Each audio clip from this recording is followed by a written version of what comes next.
Les damos la bienvenida a su tiempo devocional Palabra y Café, el aroma de la palabra del Señor en nuestros corazones, fortaleciendo nuestra fe.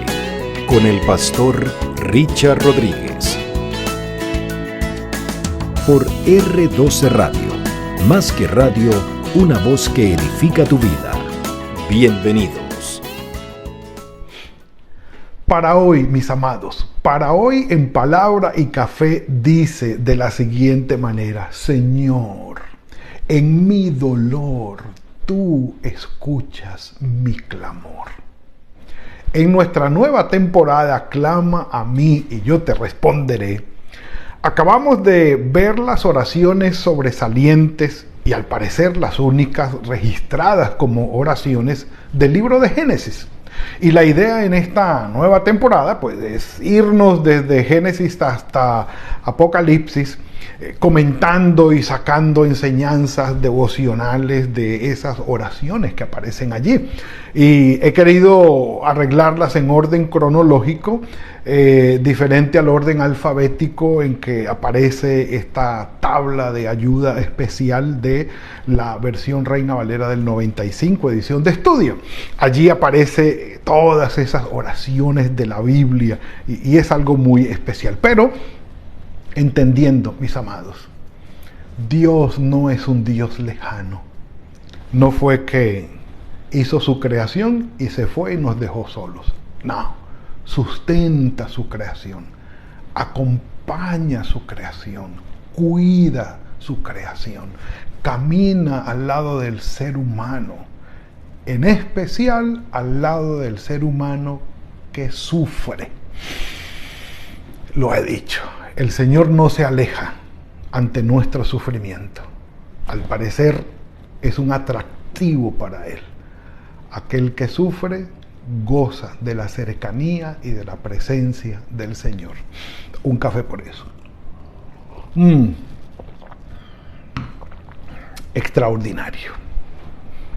Se levanta un faraón que no conoció a José, porque el Génesis termina precisamente con Jacob y sus hijos y toda la familia allí en Gosén, en el delta del Nilo, al norte de África, en Egipto, disfrutando de todos esos verdes pastizales para sus ganados, sobre todo el ganado menor.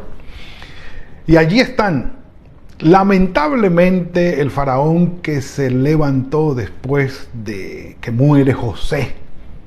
Ya había muerto Jacob, por supuesto, y quedaron allí los hijos de Israel, es decir, los hijos de Jacob, el pueblo, a merced del faraón, y los esclaviza. Y esa es, digámoslo así, la terminación y la transición, el final del Génesis con José y el inicio del Éxodo con que el faraón que se levantó no conoció al Señor José, el hijo de Jacob, y esclaviza al pueblo de Israel. La esclavitud la conocemos nosotros, ya hemos hablado de ella, por supuesto. Esto es, digámoslo así, cultura general bíblica. La esclavitud en Egipto y cómo eran obligados a hacer sus adobes, sus ladrillos, con barro, con paja, y prensarlos y coserlos y construir, y eran obligados a todo esto. De manera que esa fue la idea. En medio de la esclavitud, del abuso, del sufrimiento, se levanta el clamor del pueblo. Capítulo 2 del libro de Éxodo. Vamos allí, por favor. Vamos allí. Ya se nos ha descrito en el capítulo 1 la aflicción de los israelitas en Egipto, acabo de decírselas. En el capítulo 2 Moisés nace Moisés. En el capítulo 2 también ya Moisés ha asesinado al egipcio que estaba golpeando a sus congéneres, a los israelitas. Los estaba golpeando, pues Moisés no aguantó y le dio en la torre al otro, lo mató y lo sepultó en la arena. Lo habían visto, por supuesto. Y cuando estaban allí hablando, pues discutiendo unos israelitas y golpeándose entre ellos, él se mete como a decir, bueno, ¿ustedes por qué se van a golpear si son congéneres? O sea, son del mismo pueblo. Y lo delatan y le toca a Moisés huir de Egipto porque el faraón ya estaba buscando para matarlo, entendiendo que pues no era un egipcio puro. En realidad no era egipcio, era hebreo, y obviamente ellos en la corte del faraón sabían la ascendencia que tenía Moisés como supuestamente el hijo de la hija del faraón, pero que realmente no era. Pero en el capítulo 2, en el versículo 23 del capítulo 2, hay una prosa, un relato muy especial del escritor sagrado que dice, aconteció que después de muchos días murió el rey de Egipto. Al parecer, y uno dice, bueno, ¿por qué el relato, por qué el acontecimiento allí, por qué el registro de la muerte del faraón? Claro, porque es que cuando muere un mandatario que ha sido déspota, hostil, abusador y digámoslo así, castigador del pueblo, inmisericordia, cuando ese personaje muere, el pueblo respira aires de esperanza, de libertad. Mira el sufrimiento en el que está y ante la muerte y el cambio de gobernante, el pueblo respira aires de esperanza. Son los comentarios que hay con base en estas líneas que están allí. Aconteció, que es un relato histórico, es prosa, aconteció que después de muchos días murió el rey de Egipto, y inmediatamente ponen de manera siguiente el clamor del pueblo. Sí, un pueblo que está siendo oprimido, muere su opresor, y hay aires de esperanza, hay aires de libertad. Y uno dice, bueno, puede que sí, ya murió, puede que venga algo diferente. Ay, Señor. Y uno dice, un cafecito por eso y que se haga realidad. Pero vamos, que no siempre funciona, no siempre es así. Pero por lo menos aquí funcionó. Dice, los hijos de Israel entonces, que gemían a causa de la servidumbre, clamaron. El término clamaron, que estuve cotejando los términos, no es el mismo término de clama a mí y yo te responderé, que es nuestra nueva temporada, basado por supuesto en el capítulo 33 de Jeremías, el profeta. Pues no es el mismo término, pero el clamor aquí es un grito desesperado, gemido entrañable de sufrimiento, casi con ese, cuando la persona está como llorando y que gime y que el diafragma se le contrae involuntariamente y gime, porque el sufrimiento es muy grande, muy grande. Dice, los hijos de Israel que gemían a causa de la servidumbre. Es decir, la esclavitud, el abuso ya había sobrepasado sus límites humanos.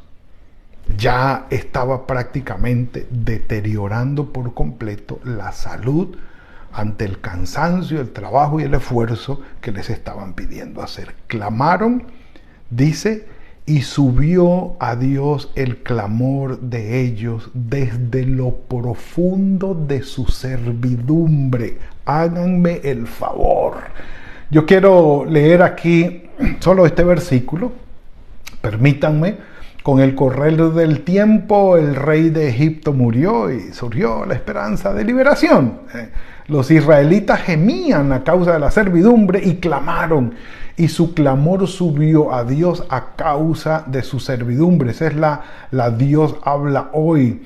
Dice, con el paso de los años murió el rey de Egipto, pero los israelitas seguían gimiendo bajo el peso de la esclavitud.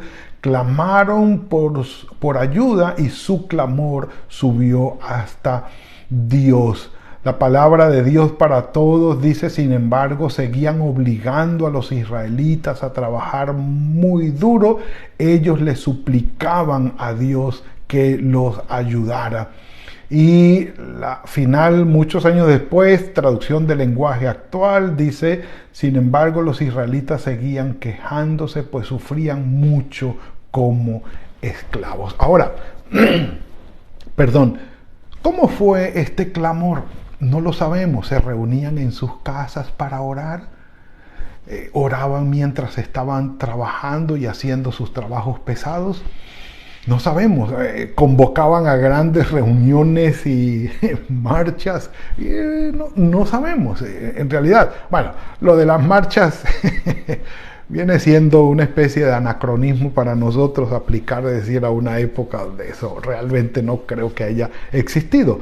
Pero que se reunieran en grupos pequeños y hablaran de lo que estaban sufriendo, de lo pesado que estaba el trabajo y la situación, y que se reunieran en casas o encontrarse en grupos pequeños y oraban juntos, y no sé, que se tomaran de sus manos y le pidieran al Señor, o arrodillados allí haciendo el adobe y todas estas cosas para preparar para los ladrillos y todo el asunto, y allí en medio del sufrimiento y del dolor, con lágrimas, con llanto, con gemido entrañable, le dijeran, Señor, por favor, no aguantamos más, haz algo, haz algo. ¿Conocían realmente los israelitas de Dios? Pues allí tenemos una dificultad, porque cuando Moisés le dice al Señor, bueno, y si voy, ¿quién les digo que me está enviando? Diles que yo soy, los envía, te envía a ti. Que es el capítulo siguiente, el capítulo 3. Y ahorita vamos a relatar algo de ello. Entonces, de alguna manera, el pueblo de Israel tenía un conocimiento de Dios en medio de su sufrimiento, en medio de la hostilidad con que era tratado. Mis amados, en medio del gran sufrimiento y del dolor, en medio de una calamidad o en medio de un peligro de muerte, hasta el más acérrimo ateo clama a Dios sin conocerlo. Un café por eso. Porque hay algo en nuestra esencia y en nuestra estructura humana que nos hace ver que venimos de nuestro Padre Creador. Esa es la imagen y la semejanza que Él ha puesto en nosotros. Al punto que nos vemos en peligro y clamamos, ay Dios, Dios mío, ayúdame. Eso sale de manera natural. Sale de lo profundo de nuestras entrañas, como lo dice el relato. Y el pueblo clamó. Se reunían, estaban en casas, hablaban mientras trabajaban, oraban mientras trabajaban. Sí, y creo que es la naturaleza nuestra, como es en realidad. Nosotros mientras vamos sufriendo y las lágrimas corren por nuestras mejillas y vamos llorando, vamos orando también. Aquel que sufre y llora, a la vez clama y le pide al Señor misericordia. Y yo creo que era la situación del pueblo de Israel. El versículo 24 dice que Dios oyó el gemido. Dios oyó el gemido, atendió sus quejas, acordándose del pacto, de la alianza que había hecho con Abraham, con Isaac y con Jacob. Dios oyó sus gemidos y se acordó del pacto. Dios escuchó sus súplicas y se acordó del pacto. Pero Dios vio sus sufrimientos y escuchó sus gritos de dolor y se acordó del pacto que había hecho. Perdón. No quiere decir que Dios se había olvidado, sino que en ese momento dijo, vamos a actuar. Ustedes son mi pueblo. Yo los traje aquí, pero ya el asunto se ha tornado diferente. Es hora de regresar. Es hora de regresar y que continuemos con el plan de salvación. ¿Por qué Dios permitió todo este sufrimiento? Bueno, después de todo ese abuso, les dio la tierra prometida. Que había que confiar en el Señor y trabajarlo, sí, es verdad, pero Él se acordó del pacto y dice el versículo 25, y miró Dios a los hijos de Israel y conoció su condición. Mis amados, esto pone a Dios, como les he dicho, como un Dios cercano. Que pudiéramos decir, y sí, sin temor a equivocarnos, que el sufrimiento nuestro atrae la atención de nuestro Dios. El dolor nuestro atrae la presencia del Señor. Si de algo podemos estar seguros, es que en medio de nuestro dolor y de nuestras lágrimas, en medio de todo el padecimiento y de la calamidad que podamos estar sufriendo, podemos contar con la cercanía y la presencia del Señor. No lo contrario, que cuando estamos sufriendo pensamos que el Señor se ha ido. No, está cercano. Lo que pasa es que el dolor no nos permite verlo. Y de alguna manera hacemos la asociación con dolor, Dios lejos. Bendición y gozo y alegría y alborozo, Dios cercano. No, Dios está cerca todo el tiempo. Todo el tiempo. Y no es que Él se aleje y por eso suframos. No. A veces la injusticia llega sin culpa. No tenemos la culpa de que el mandatario o el gobernante, en este caso el faraón, se le haya dañado el corazón y haya puesto a sufrir a todo un pueblo. Por eso oramos por las autoridades. Y dice, Dios se acordó. Y el versículo 25 aquí dice, pero Dios vio los sufrimientos y escuchó sus gritos de dolor y se acordó. Los miró, dice, los miró y Dios los reconoció. Dios es cercano. En el versículo 7 del capítulo 3, Dios le dice exactamente lo mismo a Moisés. He visto la aflicción de mi pueblo que está en Egipto y he oído su clamor a causa de sus opresores, pues he conocido sus angustias. Por eso he descendido para librarlos de manos de los egipcios. Ese es el carácter de Dios. Sufrimos, Él está cercano. Propósito, liberarnos. Por eso, quiero leerles, versículo favorito para mí, vengan a mí todos ustedes los que están agotados de tanto trabajar, que yo los haré descansar. Lleven mi yugo sobre ustedes y aprendan de mí, que soy manso y humilde de corazón, y hallarán descanso para su alma, porque mi yugo es fácil y mi carga es ligera. Ante la calamidad, el dolor, el sufrimiento, las lágrimas por toda esa hostilidad que podemos estar enfrentando, la calamidad que agobia nuestra alma, la respuesta es la oración. Y la paz de Dios, que sobrepasa todo entendimiento, guardará nuestros corazones y nuestros pensamientos en Cristo Jesús, porque si el Hijo nos liberta, seremos verdaderamente libres. Hoy las cadenas no son de una opresión, de un trabajo obligado, sin paga. Existen, pero la gran mayoría de nuestros sufrimientos no son así. Otras son las cadenas, otras son los dolores, otras son las calamidades, son otras, emocionales, de relaciones, de circunstancias que nos pesan, nos duelen los hombros, pero no de cargar ladrillos, por lo menos no físicos. Otros son los dolores, otros son las causas de nuestros sufrimientos, pero igual son cadenas que nos oprimen. Clamemos al Señor, que Él está cerca y Él va a respondernos. Y si el Hijo nos hace libres, somos verdaderamente libres. Padre nuestro, gracias por esta bendición que nos has entregado hoy al conocer tu carácter. de amor y de misericordia para quienes sufrimos, Señor. En verdad, sí, esta vida es injusta, esta vida es dolorosa, corta además y muy frágil.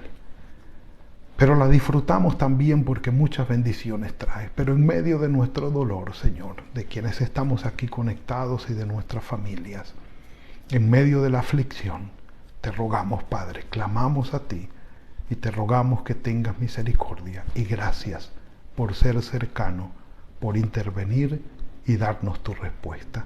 Bendito sea tu nombre. Ponemos nuestras vidas en tus manos para el resto de este día. Que la gloria sea para ti, Señor, en Cristo Jesús. Amén y amén. Mis amados, ha sido la entrega de hoy. En el nombre del Señor, arrancamos con el libro de Éxodo. Hay varias oraciones allí que estaremos recordando.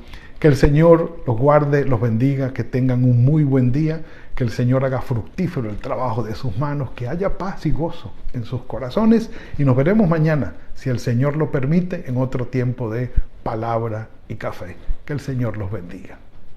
Gracias por compartir con nosotros este espacio de palabra y café. Hasta una próxima oportunidad por R12 Radio. Más que radio, una voz que edifica tu vida. Que Dios les bendiga.